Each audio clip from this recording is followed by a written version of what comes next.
जय जोहार संगवारी हो। आज हमन बात करथन जय वीरू छत्तीसगढ़ी फिल्म के बारे में, जेकर निर्देशक है रियाज खान और एकर निर्माता है श्रद्धा वाडनेकर और अनिरुद्ध वाडनेकर। संगवारी हो, पिक्चर में आप मन ला अच्छा कॉमेडी देखे ले मिलही। तो संगवारी हो, पिक्चर के हीरो हीरोइन के बारे में बताथन। संगवारी हो, पिक्चर के हीरो हरे रियाज खान, जो खुद पिक्चर के निर्देशक है, और हीरोइन है सुजाता, नया एक हीरोइन है। और साइड हीरोइन में आप मन देखे मिली सालू यादव, जो दुर्ग के लड़की है। तो संगवारी हो, पिक्चर में कॉमेडी के रूप में आप मन देखे मिली। कॉमेडी जो कलाकार है वो हरे कुंदन साहू एवं उनकर पूरा टीम, दिनेश देशमुख भाई है, शीतल गुप्ता है और सालू, जो जो दुर्ग जिला के बहुत सारा कलाकार है पिक्चर में दिखे मिली।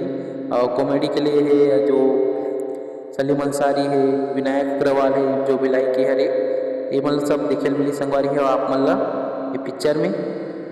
और संगवारी हो, ये पिक्चर के जो शूटिंग लोकेशन है उतई के दुर्ग जिला के उतई गांव के आसपास चलत है।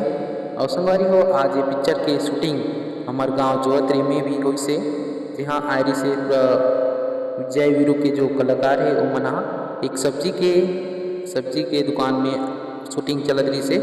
ज़्यादा तो क्लिप नहीं है संगवारी हो पिक्चर के, देख सकत हो 2 मिनट के, 1-1.5 मिनट के जो वीडियो है वो वीडियो में आप मतलब दिखा।